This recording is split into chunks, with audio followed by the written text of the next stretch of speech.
Rosie. Bien. Allez, c'est parti. Salut c'est No, j'espère que tu vas bien et que tu passes une extrêmement bonne journée, tu le sais c'est très important. Aujourd'hui, on est début mars, donc forcément je vais te parler des nouvelles licences qui vont sortir ce mois-ci. Comme d'habitude, je me suis renseigné un max, cherché des extraits à droite à gauche pour avoir le max de contenu. Il y en a 4 qui sont ressortis, 2 notamment qui, pour moi, c'est Day One directement parce qu'elles ont l'air incroyablement ouf. Je vais te communiquer tout ça, on va en discuter, je vais te parler de tout ce que je sais de ces licences et peut-être te donner envie, qui sait. On ne sait pas. Bon, j'espère que tu vas te régaler, passer potentiellement un super bon moment et découvrir des licences intéressantes. N'hésite pas à t'abonner dans tous les cas, ça me fait trop plaisir, on arrive bientôt aux 10 000 abonnés, ça me régale. On y va, allez on y va. Première licence, on commence par le dessert parce que c'est celle que j'attends le plus. Forcément, c'est le dernier Fujimoto Sensei qui va sortir le 9 mars sur un one-shot chez Kazé comme d'habitude. C'est Look Back et ça, je peux t'assurer, en ayant lu même un seul chapitre, que ça va être une dinguerie de la frappe, peut-être un des meilleurs one-shots que j'aurais lu. Je ne sais pas, je l'ai pas encore lu, mais je suis persuadé que ça va être de la grosse dinguerie. Je vais te parler un petit peu du manga. C'est un one-shot qui est loin de Fire Punch ou de Chainsaw Man, qui parle de 2 jeunes filles qui sont futurement mangaka, qui dessinent très bien, qui font des mangas pour le journal de leur lycée, qui sont toutes les 2 talentueuses, mais très différentes. L'une est aimée par tout le monde, est très sociable, a une espèce de force de narration dans ce qu'elle fait, dans ce qu'elle dessine, en comment elle le présente dans le journal du lycée, tandis que l'autre est très renfermée, un petit peu sociopathe, à la peur des autres, mais a un dessin particulièrement beau. Et on va voir un petit peu cette confrontation entre ces 2 jeunes filles, cette rivalité, mais aussi peut-être cette amitié qui va se créer au fur et à mesure. Alors dit comme ça a pas l'air complètement fou, je te l'accorde, même moi quand j'ai lu le résumé avant toute chose, j'étais là, ok, ça peut être sympa, mais ça ressemble pas trop à ce que fait Fujimoto habituellement. Mais directement déjà, deuxième page, moi je vois les dessins de Fujimoto, je suis dans l'ambiance Fujimoto, tu vois, c'est une espèce de magie, ces dessins qui te font rentrer dans l'œuvre d'une certaine manière, où tu sais que tu vas te prendre des claques. Alors je sais pas pourquoi, mais tu sais que tu vas te prendre des claques, et tu comprends très vite que le récit, que l'histoire a une profondeur de fou avec des messages quant à l'égocentrisme, tu vois, quant à le fait d'être jaloux par rapport au talent de quelqu'un d'autre et à pas voir son propre talent, tu sais. Enfin, en fait, ça va parler de ça, le manga, c'est évident, et ça va être bien traité, en sachant que c'est Fujimoto qui l'a écrit, ça va être bien traité, c'est sûr à 1000%. Pour moi, s'il y a une licence à se jeter ce mois-ci, c'est celle-là. Première licence, première dinguerie, jette-toi dessus, n'hésite point. La deuxième aussi est super intéressante. Alors, j'ai été attiré déjà par ce manga parce que l'autrice est assez connue, surtout qu'on m'a recommandé énormément l'une de ses œuvres, sa dernière œuvre, qui est Doro et Doro. L'autrice s'appelle Kyu Hayashida. Son nouveau manga s'appelle Day Dark, et ça a l'air encore une fois complètement cosmico-dingue, de fou furieux. Une ambiance originale, un récit original avec des dessins de fou, enfin bref, ça a l'air complètement fou. Le topo, je te le lis parce que j'ai pas envie de te sortir un truc, voilà. Senko Zaha, un ado qui adore les spaghettis, voyage dans les ténèbres de l'espace infini. On raconte que ses os exauceraient n'importe quel souhait. C'est pourquoi les pires malfrats de l'univers veulent lui faire la peau. Heureusement, toujours accompagné d'Avakian, son fidèle sac à dos, il n'hésiterait pas à désosser gaiement tous ses assaillants. Bon alors en vrai ça a l'air ok, sympa, pourquoi pas, tu vois, enfin ça a l'air normal, j'ai envie de te dire, au niveau du scénario. Je te jure, je me suis fait le départ du manga, mais pour m'arrêter, ça a été l'enfer. Je voulais continuer, j'étais prêt à me faire tous les scans en une traite parce que c'est un truc de fou ce manga. Enfin ça a l'air d'être un truc de fou, je trouve. Pareil, pour moi d'instinct, c'est un manga, il faut se jeter dessus. Au début, je vois les pages couleurs et on dirait une espèce de pâté de peinture qui m'a fait justement le même haut les cœurs un petit peu que Chainsaw Man au niveau de l'ambiance, tu vois. L'autrice veut te mettre dans ce contexte un petit peu sale, un petit peu pesant, et directement ça marche totalement, t'es dans l'espace, t'es perdu, t'as des monstres un petit peu partout avec ce dessin un petit peu sale, t'es dans un état d'esprit directement très particulier qui est vraiment super agréable, enfin d'après moi évidemment, de toute façon c'est d'après moi,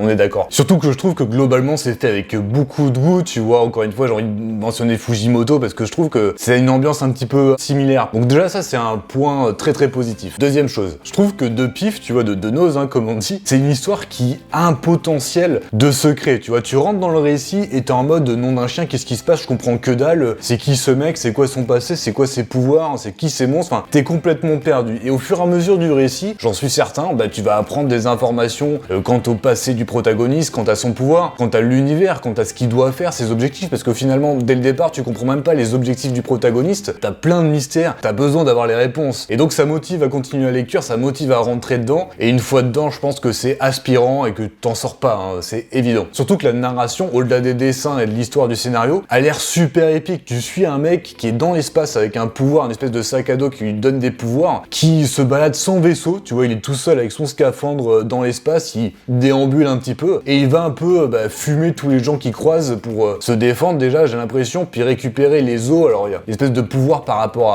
aux os dans ce manga, et c'est super stylé, quoi. Le mec il se bat avec une hache, c'est super violent. Alors évidemment c'est pour public averti, hein, ça se voit directement, c'est très violent, mais tu sens que le manga va pouvoir partir en live totalement en termes de combat, ça va être super, super épique en fait, et donc tu vas voir les poils, tu vas passer un super bon moment à lire ça, et ça va régaler, probablement, ça va régaler. J'annonce une future masterclass. Alors pareil, c'est par rapport à mes goûts, et ces genres de licences qui sont loin des shonen My Hero Academia, qui sont super, hein, qui sont génialissimes, mais qui sont plus pour moi un peu, qu'on pourrait dire comme des films d'auteur, un peu, tu sais, les mangas indés qui sortent de quelque part, qui sont juste des dingueries et qui vont pas être pour tout le monde, mais les gens qui vont savoir apprécier vont se prendre des claques, tu vois, je vois la licence comme ça. Recommandation à 1000% sur cette licence, évidemment. Alors le troisième manga, bon, je t'avoue, franchement, les deux prochains que je vais te présenter ont l'air vraiment cool, hein, oulala, ouh.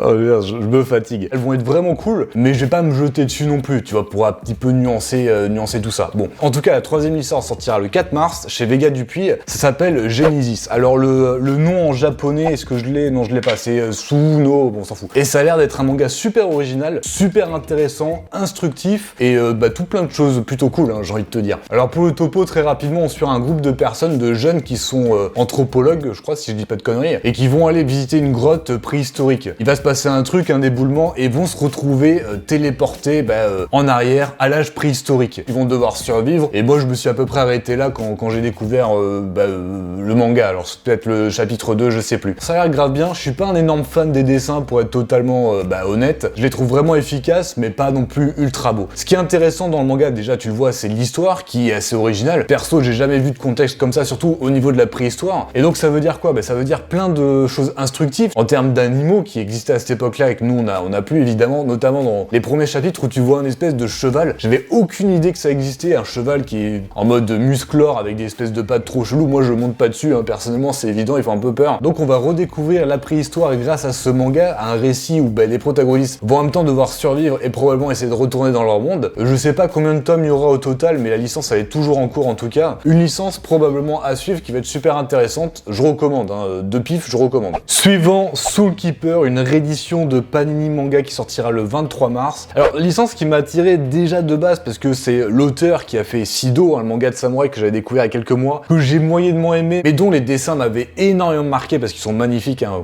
Clairement ils sont magnifiques. L'auteur s'appelle Takahashi Tsutomu et la licence, malgré que ce soit une réédition parce que c'est sorti déjà en 2016, a l'air super bonne. Alors ça sera intégral en 8 tomes et à ce qui paraît d'après les commentaires, parce que j'ai regardé les commentaires à droite à gauche, la licence est bluffante, très intéressante avec beaucoup de profondeur, encore une fois de messages, de fond, de trucs comme ça et voilà. Alors pour ce qui est du topo, c'est déjà une histoire assez originale aussi je trouve, hein, comme Genesis, même si ça n'a rien à voir. C'est l'histoire d'une fille qui est dans le royaume des morts, qui est prête à se faire réincarner, mais suite à certains événements, elle va plutôt devenir ange gardien, c'est-à-dire une entité qui va protéger un humain pendant tant de jours jusqu'à sa mort, et elle choisit un humain qui va mourir en théorie dans 1 an et demi. Il s'avère que c'est le premier ministre qui est alcoolique, qui est détesté par tout le monde, qui est dans le mal, et elle va devoir essayer de régler ses problèmes à travers plusieurs étapes. Alors déjà, premier point, les dessins, comme pour Sido, sont vraiment très bons, c'est une ambiance très différente de beaucoup d'autres mangas, avec beaucoup d'ombrage, de belles planches, des angles de vue super intéressants, qui te donnent très envie d'avancer dans le scénario, qui est en plus vraiment super bon, qui est très intéressant. T'as pas l'impression dans un premier temps que les personnages sont vraiment développés, mais tu vois surtout un contexte politique, un homme qui est un petit peu acculé par tout le monde, qui est au fond du trou, qui va essayer de s'en sortir. Alors dans les premiers chapitres, le manga est quand même super mystérieux, on sait pas grand chose, ça peut un peu tout donner. Je fais quand même confiance aux commentaires qui sont globalement ultra positifs. En tout cas, c'est le 4e manga de ce mois-ci qui m'intéresse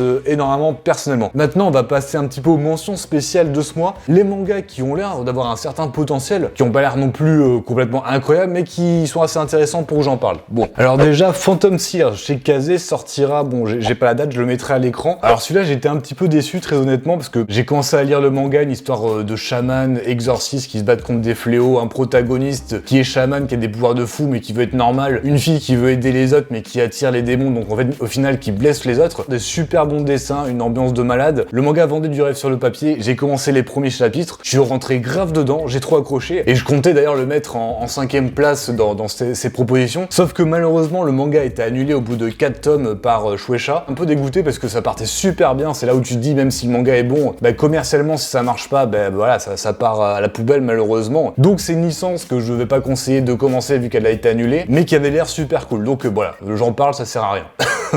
Terrible. La deuxième, par contre, elle est pas terminée heureusement et elle a l'air vraiment assez intéressante. Ça s'appelle Kiruru Kill Me, donc ça sortira le 10 mars, 2 tomes directement chez Kurokawa. Il y a 3 tomes au Japon qui sont déjà sortis. Alors le topo, c'est l'histoire d'un mec qui s'appelle Nemo Aoi, qui est directeur d'un grand groupe pharmaceutique, voilà, qui a gavé de thunes, qui a gavé de possibilités médicales, qui va tomber amoureux d'une fille. Forcément, cette fille, elle est un peu particulière parce que c'est une assassin. Il va trouver comme seul moyen pour avoir des rendez-vous avec elle, de mettre sa tête à prix pour qu'elle vienne le tuer. Tu vois, donc en fait, on va suivre des rendez-vous où la fille va essayer de le tuer et lui va tenter de survivre et se rapprocher d'elle. Alors c'est complètement what the fuck, tu vois, ça, voilà, c'est complètement fou comme situation, mais c'est drôle, tu vois, c'est drôle, ça marche bien. Ça ressemble un petit peu à Kaguya-sama Love is War d'une certaine manière, même si je trouve que Kaguya-sama Love is War est un petit peu plus intelligent dans la narration, dans l'humour, mais c'est intéressant, c'est pour ça que je t'en parle, je pense que ça pourrait plaire à beaucoup d'entre nous. Encore une licence qui a l'air intéressante, qui s'appelle Free Ren, qui sortira le 3 mars chez Kiwon, et il y aura 2 tomes directement. Pour le coup, c'est une licence fantastique, tu vois, on va suivre une elfe à travers les âges qui vit plus longtemps que les humains, donc son point de vue, tu vois, par rapport à la vie humaine, par rapport à ses connaissances magiques, elle va essayer de récupérer au fur et à mesure. Un récit qui a l'air très contemplatif, très beau, avec des très beaux dessins, franchement, on a des gros traits. C'est pas ce que j'aime le plus habituellement, mais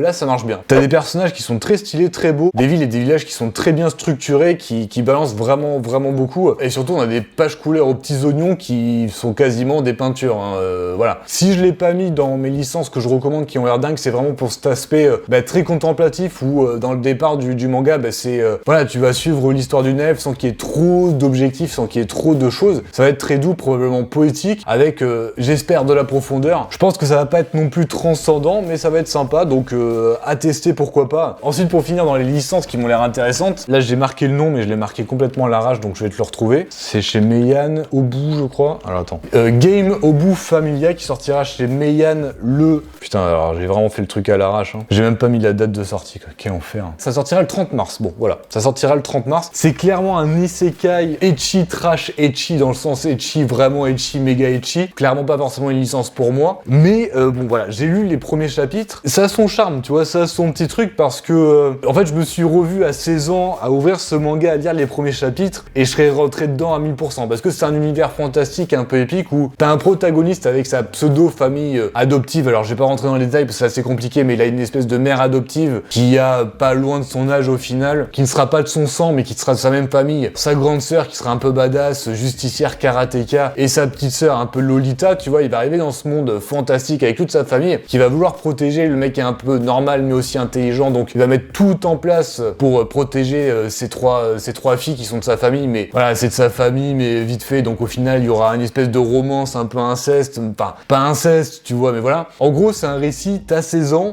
tu te mets dedans, c'est un univers cool avec un protagoniste intéressant, avec des pouvoirs super badass qui va avoir de la romance avec tout un tas de filles qui sont dans cet univers, surtout que le monde fantastique, je crois que le seul mec que j'ai vu dans les premiers chapitres, c'est un espèce d'homme ours sport, si t'as la référence bien jouée, qui va être dégueulasse, il va être entouré de plein de filles, et donc l'espèce de harem, machin. En gros, c'est un truc qui est fait pour adolescents, mais si t'as adolescent, bah, la narration est super bien faite, l'histoire a l'air vraiment cool. Moi, j'aurais kiffé. C'est pour ça que je le mets quand même dans ce petit classement, parce que je pense que ça peut plaire à énormément de personnes. Voilà pour toutes les licences qui sont intéressantes pour moi durant le mois de mars. J'espère que ça t'a intéressé, j'espère que t'as fait des découvertes qui t'ont donné envie. Pour moi, ça sera Look Back et Day Dark, probablement Day One, on en reparlera de toute façon. N'hésite pas encore une fois à t'abonner, à liker, à commenter, à discutons de toutes ces licences qui ont l'air intéressantes. Moi, je te dis à très bientôt pour une prochaine vidéo. Prends soin de toi, tu le sais, c'est très important.